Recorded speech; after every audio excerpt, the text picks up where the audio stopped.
Ailleurs. Ailleurs, il fait toujours plus beau.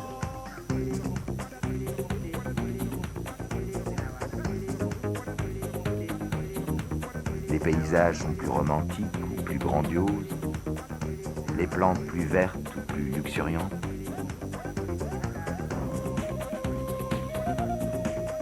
Les monuments plus somptueux ou plus riches, les hommes plus libres ou plus heureux.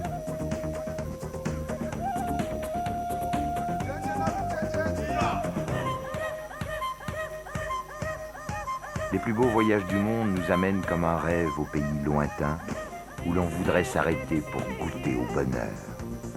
Pourtant, le rêve sera toujours ailleurs, et ailleurs sera toujours un rêve.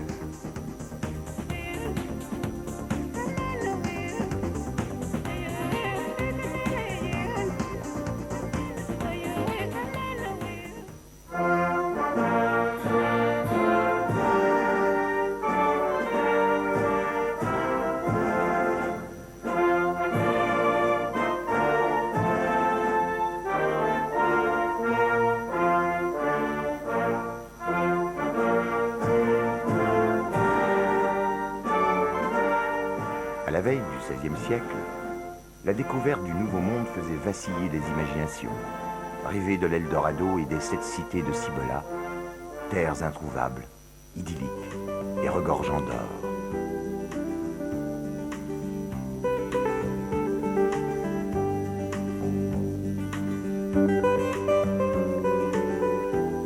C'est dans le récit fantasmagorique d'un certain Garcia Rodriguez de Montalvo que se trouve la première mention du nom de Californie dans les chroniques de l'homme. Sachez donc, disait-il, qu'à la main droite des Indes, il est une île appelée Californie, toute proche du paradis terrestre, et qu'elle est peuplée de femmes noires, à l'exclusion des hommes, car elles vivent à la manière des Amazones. Quelques années plus tard, Hernando Cortés débarque sur une péninsule de la côte Pacifique et leur est baptisée Californie.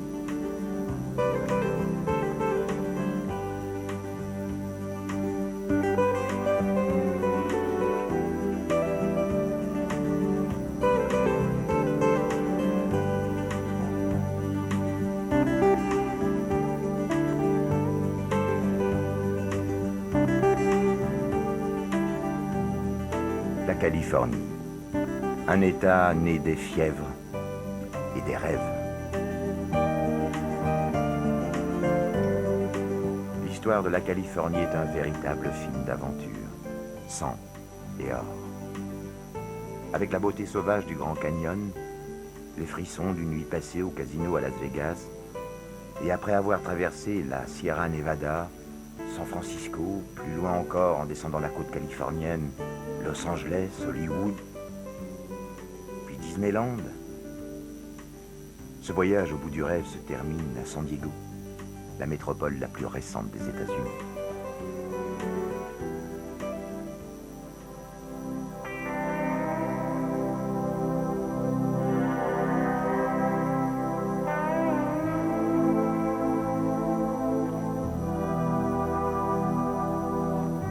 Prodigieuse création de la nature, le Grand Canyon figure au nombre des merveilles du monde.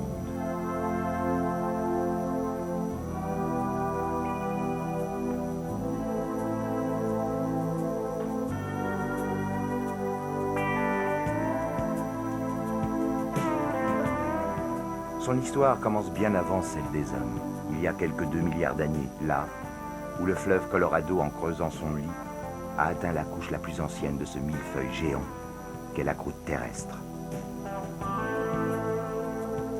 Le fleuve Colorado commença à se frayer un passage à travers les couches rocheuses pour révéler en strates successives les grandes étapes de l'histoire de notre planète. C'est ainsi que débuta l'aventure du Grand Canyon.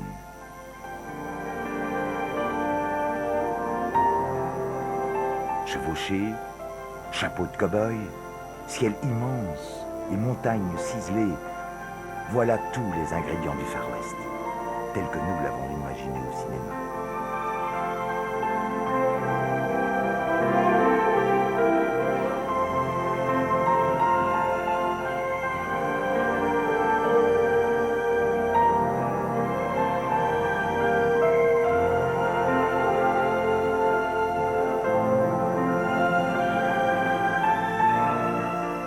Avec cette descente dans le Grand Canyon à dos de mulet, commence un itinéraire spectaculaire dans les terres de l'Ouest américain. La descente jusqu'au lit du fleuve est aussi une vertigineuse plongée dans le temps.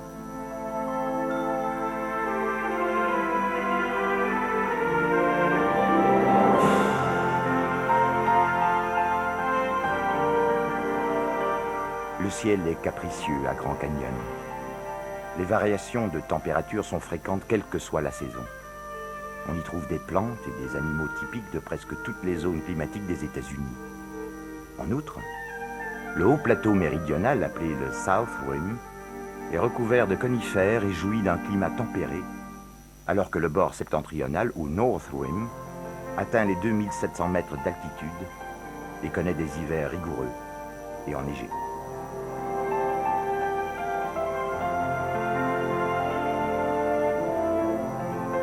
Le Grand Canyon est un parc national depuis 1919 et on peut y arriver en voiture de Phoenix ou en train, avec la ligne construite par la Santa Fe Railroad qui arrive au Grand Canyon Village.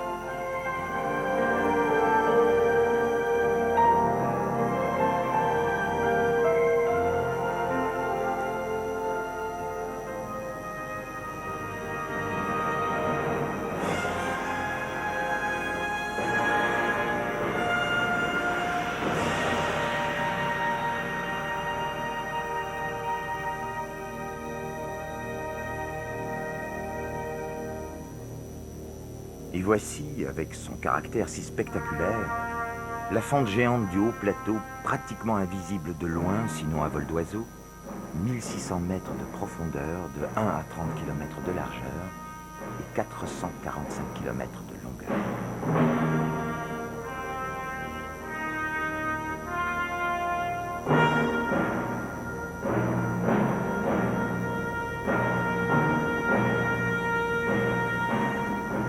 Au fond du Grand Canyon coule l'un des plus grands fleuves des États-Unis. Même si vu de haut, il a simplement l'air d'un grand torrent, son débit a considérablement changé depuis la construction en aval de la Hoover Dam et du lac artificiel Meade, dont les centrales hydroélectriques ont permis de créer Las Vegas en plein cœur du désert.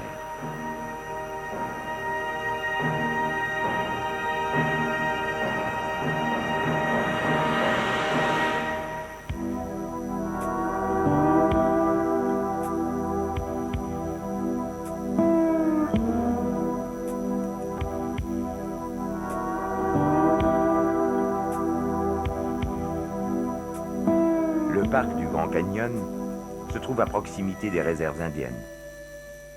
Il est donc facile de tomber sur une des images traditionnelles associées aux Native Americans, c'est-à-dire les indigènes. Le long de la route, quelques rappels de l'épopée de l'Ouest.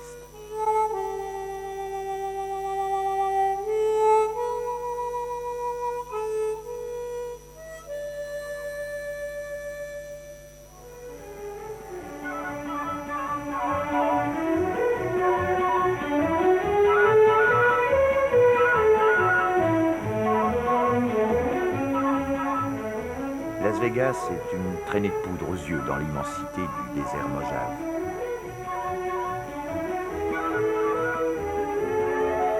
Une planète ludique aussi éloignée de votre quotidien que Mars ou Vénus.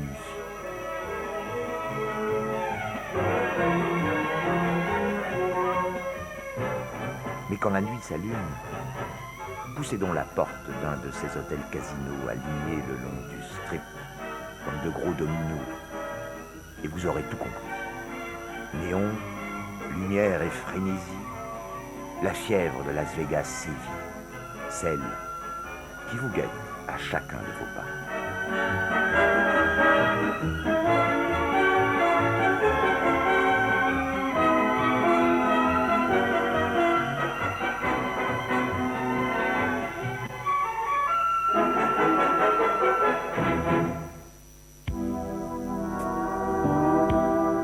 Le voyage vers l'ouest continue en direction de la Californie. Sur les routes qui coupent en ligne droite désert et montagnes, l'horizon semble à portée de main. L'air pur et sec annule les différents plans optiques et rend euphorique.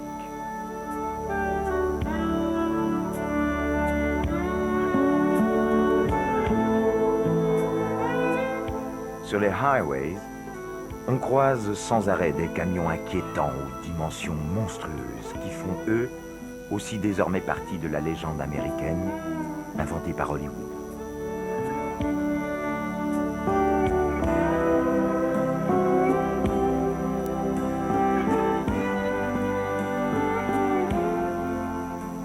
Duel, vous connaissez Spielberg. Même un camionneur inoffensif de la British Columbia peut, derrière un sourire cordial, prendre un aspect menaçant.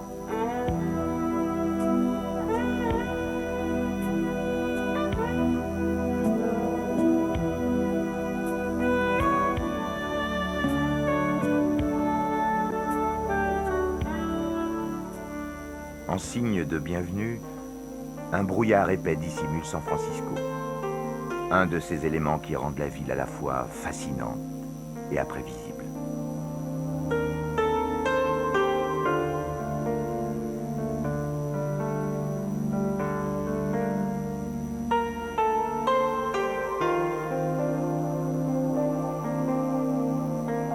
Nous entrons dans la ville, en traversant l'un ou l'autre des célèbres ponts de San Francisco, le Golden Gate Bridge ou l'Oakland Bay Bridge. San Francisco a toujours été un lieu de légende. Le brouillard l'a fait apparaître et disparaître plusieurs fois par jour sans tenir compte des saisons.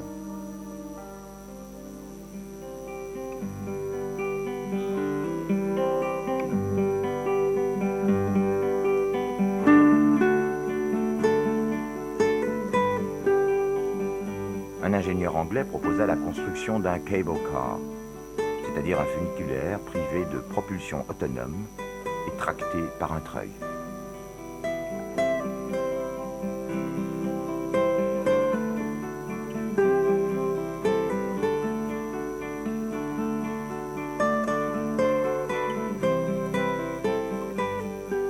Sur les pentes de l'aristocratique Russian Hill se trouve la route la plus tortueuse du monde, Lombard Street, décor d'innombrables poursuites dans les films hollywoodiens.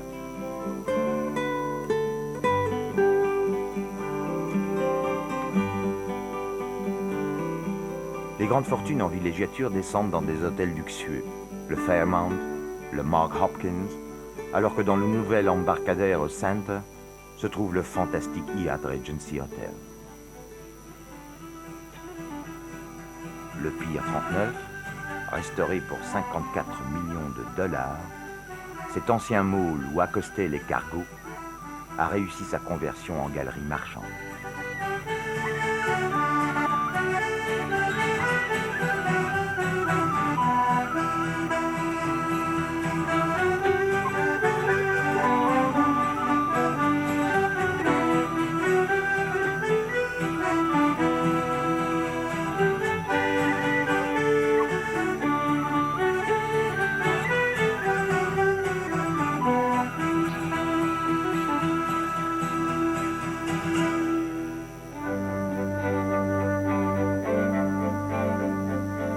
Ces ensembles exportuaires sont limitrophes de la marina, une des plus belles collections de navires de plaisance du continent.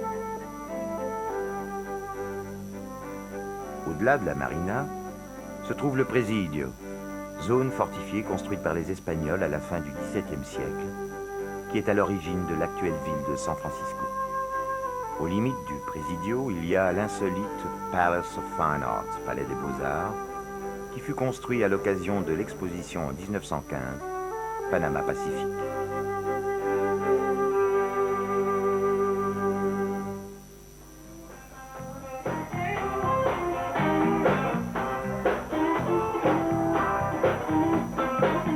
Les hauts lieux de la vie nocturne de San Francisco se trouvent à North Beach, en plein quartier italien. Dans les années 60, ce quartier s'était fait une réputation de débauche à cause de sa tolérance pour les spectacles de nuit, qui aujourd'hui paraissent bien moins choquants qu'à l'époque.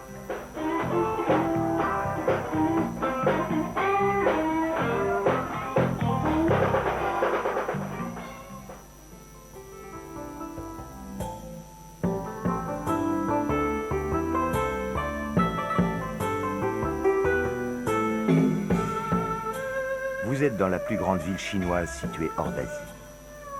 Ils sont arrivés à San Francisco vers 1850 et furent employés comme coulis à la construction du chemin de fer. Nombreux sont ceux qui, encore aujourd'hui, ne parlent pas un mot d'anglais. On trouve là tout ce qu'on peut acheter à Pékin ou à Hong Kong. Le meilleur, comme le pire.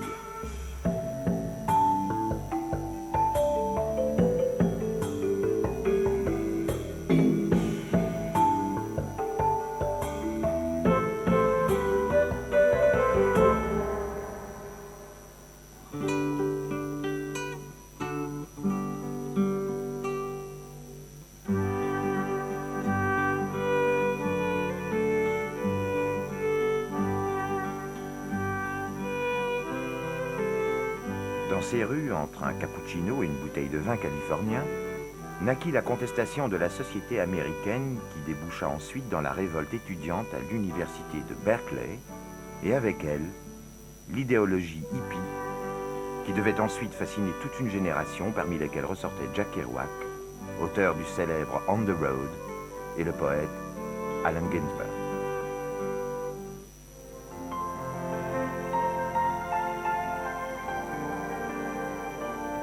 Les maisons les plus pittoresques de San Francisco sont celles qui ont survécu à l'incendie de 1906, couvertes de coupoles, de frontons aux 12 couleurs pastel.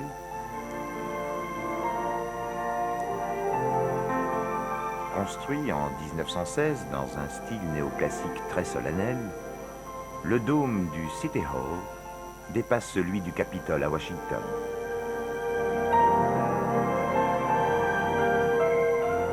San Francisco a toujours été la protagoniste des mythes américains. C'est ici que l'on a inventé les jeans et qu'un Italo-américain, Amedeo Giannini, fonda la Bank of America, la banque privée la plus grande du monde.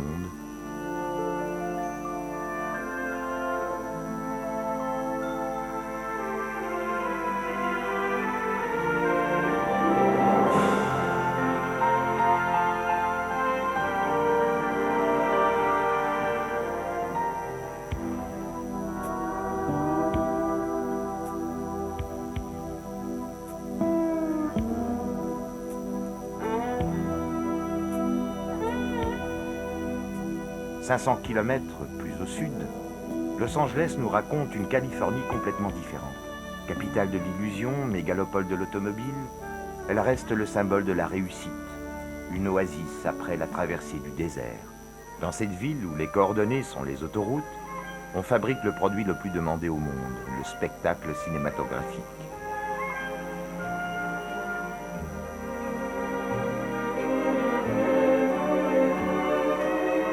Hollywood, la Mecque du cinéma. Sur les trottoirs de Hollywood Boulevard, les stars sont immortalisées avec des plaques de bronze portant les empreintes de leurs pieds. On raconte que dans les années 30, une actrice célèbre aurait marché accidentellement sur le ciment frais de la cour du Mann's Chinese Theatre. Le propriétaire du cinéma demanda à l'actrice de poser sa signature aux côtés de l'empreinte, donnant ainsi naissance à une nouvelle tradition.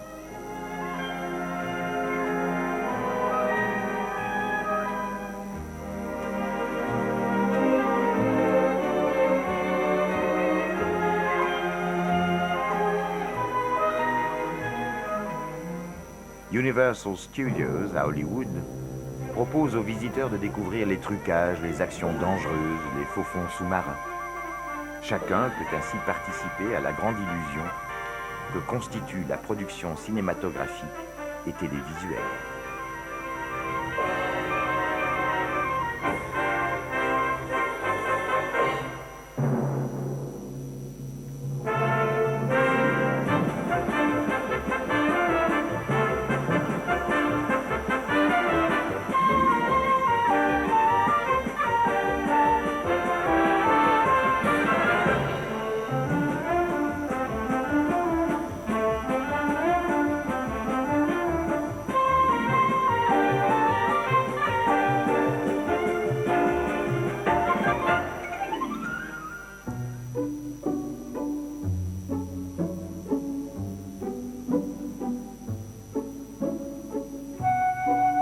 Beverly Hills est le signe concret du succès dans le monde du spectacle.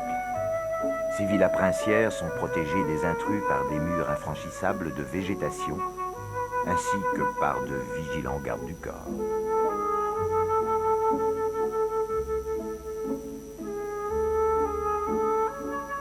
Rodeo Drive est la rue principale de ce monde privilégié. Elle est flanquée des boutiques les plus célèbres du monde. C'est un concentré de luxe et de produits exclusifs. Rodeo Drive, comme tout le quartier, est faite de l'étoffe des rêves. Ce n'est pas un hasard si Pretty Woman a été tournée ici, version contemporaine de Cendrillon.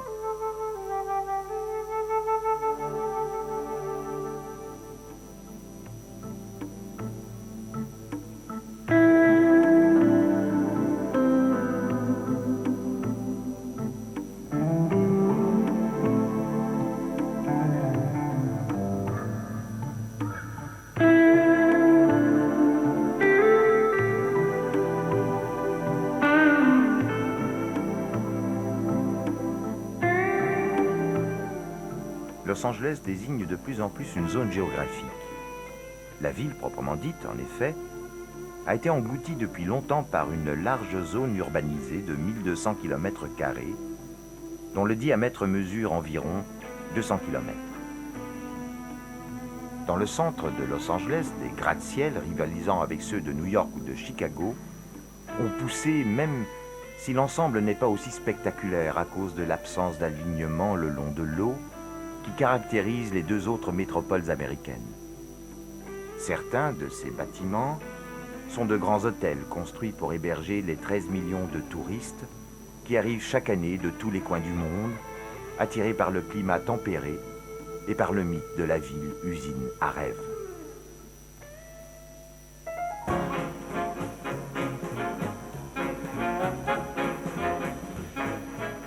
Une nouvelle forme d'expression artistique s'est répandue dans la zone métropolitaine.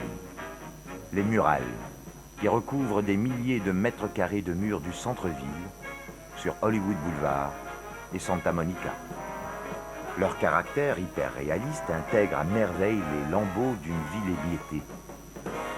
Les murales sont la dernière tentative de donner une permanence, même factice, à des rêves qui défilent rapidement comme sur un écran.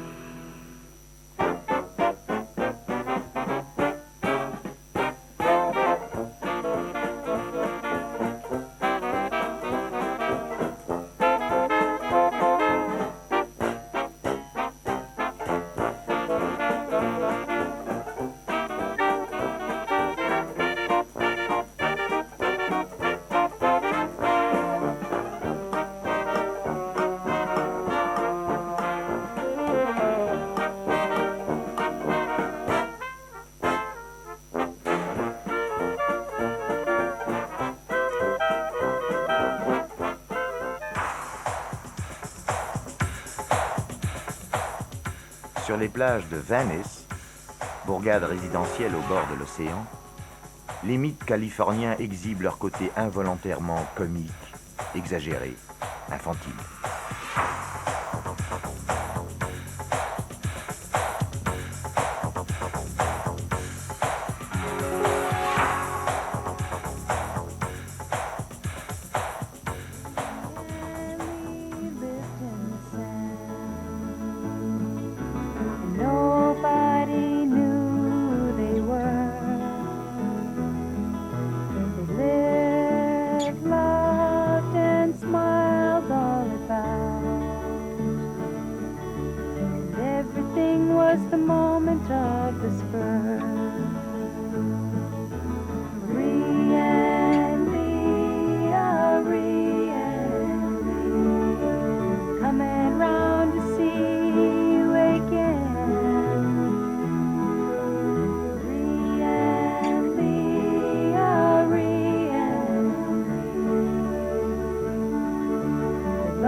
Dancing in the love all day round.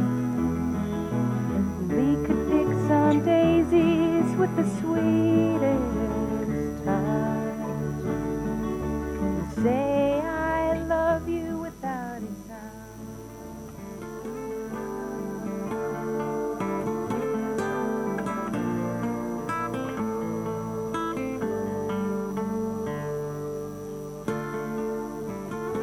n'y a pas d'appel plus irrésistible que cette terre chaude, verte, riche, où les mythes de la jeunesse, de la beauté et de la santé sont cultivés comme autant de religions. Les quartiers résidentiels se suivent le long des éperons rocheux et des vastes plages, inondées d'une lumière qui rappelle celle de la Méditerranée.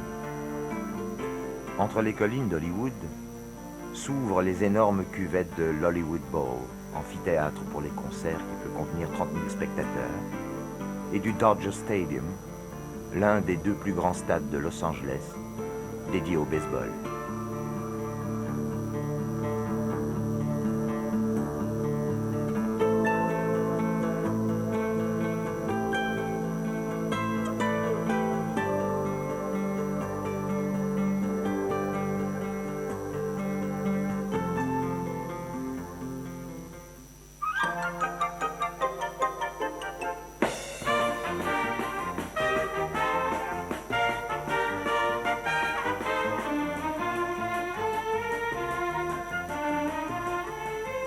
Enfants et adultes plongent avec le même enchantement dans le monde magique de Walt Disney.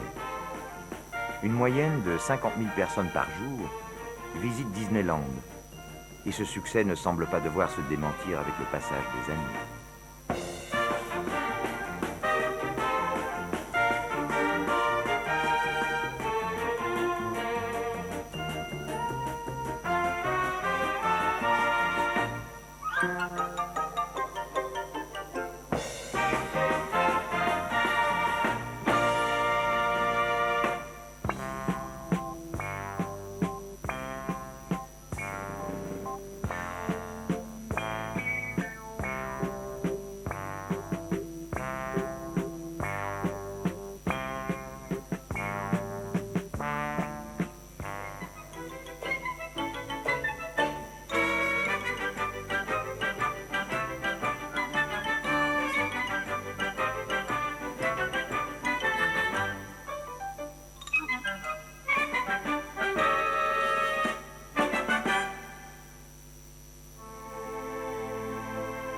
Étant donné que le grand parc d'attractions se trouve à Anaheim, à quelques dizaines de kilomètres du centre-ville, beaucoup de gens préfèrent passer la nuit dans le célèbre Sheraton, un avant-goût de l'ambiance de Disneyland.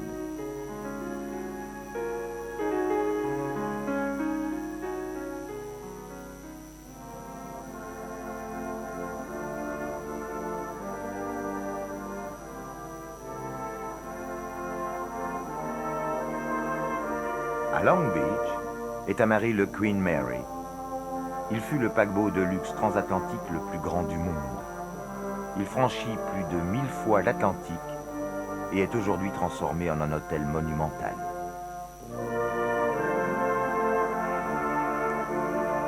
Un autre petit saut en avion et on arrive à San Diego, dernière étape de notre voyage californien.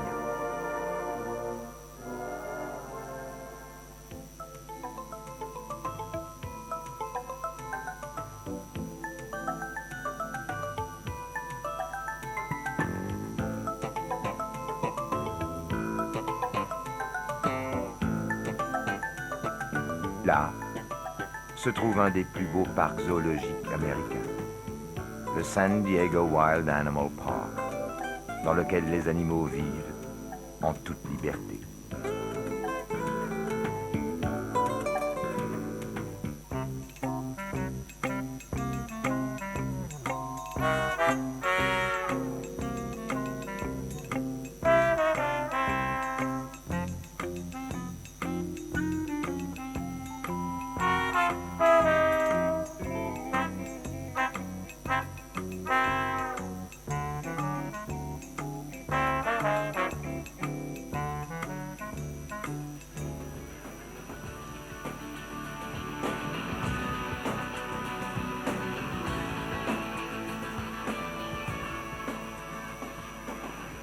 Avec ses 2,5 millions d'habitants, San Diego est la troisième agglomération de Californie, principale base navale du Pacifique et centre touristique de premier ordre.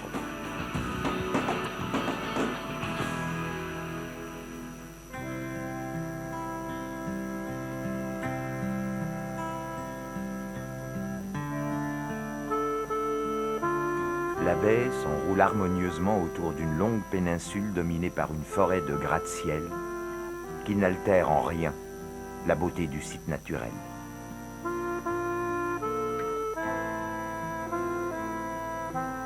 À San Diego, en 1995, se sont déroulées les régates de l'America's Cup, le trophée le plus recherché pour la compétition de voile la plus prestigieuse du monde. Le nom du trophée rappelle celui de l'embarcation américaine qui gagna le premier concours de voile, disputé en Angleterre en 1851, en présence de la reine Victoria. Le San Diego Yacht Club, qui fait les honneurs de la maison, se trouve dans une petite baie protégée par Shelter Island, à l'intérieur de la baie de San Diego.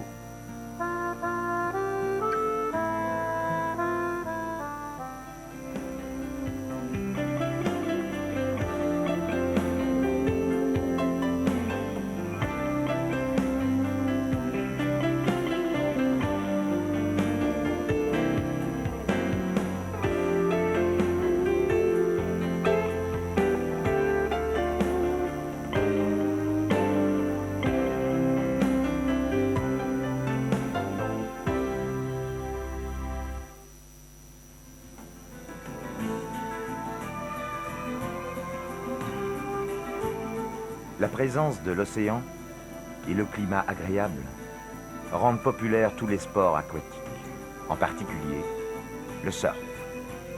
Les plages, qui s'étendent sur plus de 100 km dans la zone métropolitaine, permettent un accès facile à l'océan à partir de tous les quartiers de San Diego.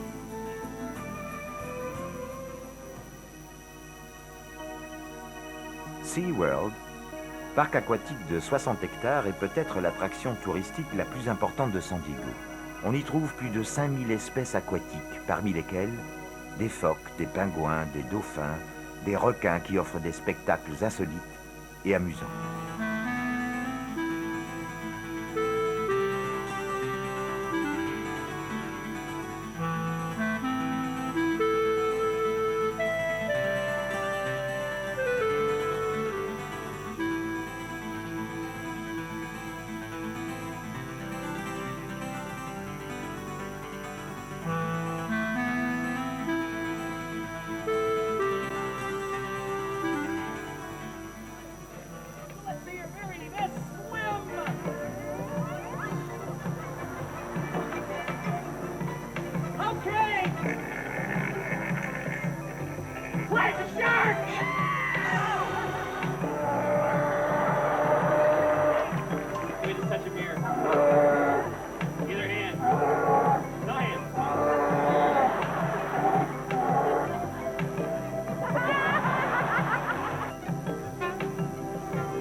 That words alone simply can't describe.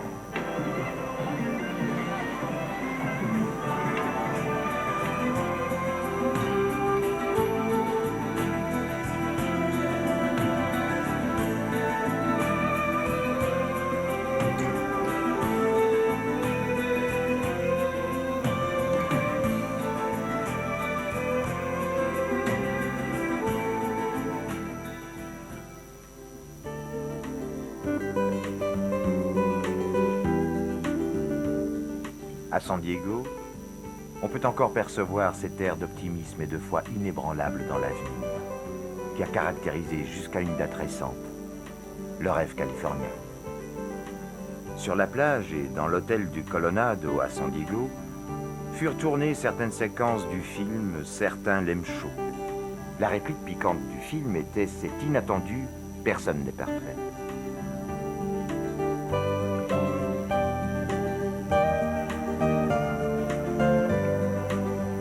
40 ans plus tard, cette phrase sans complexe semble commenter de manière mélancolique la Californie d'aujourd'hui.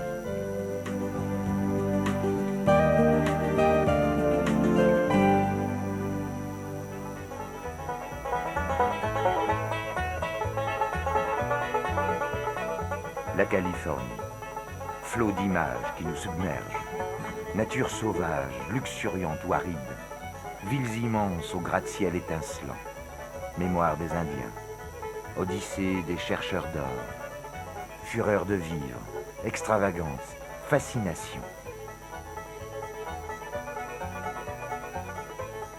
Un État né des fièvres et des rêves.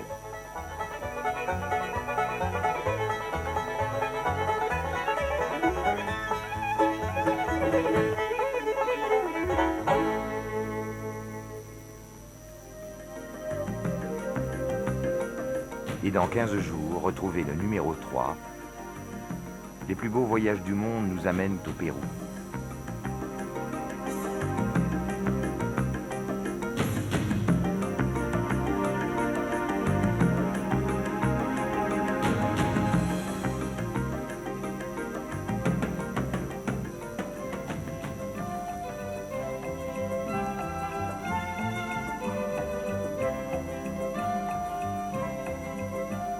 La chaîne des Andes, le merveilleux lac Titicaca, la vallée sacrée de Urabamba, Pisac et Cusco, la civilisation inca à Machu Picchu, et sur les traces de la conquête espagnole et son légendaire Pizarro.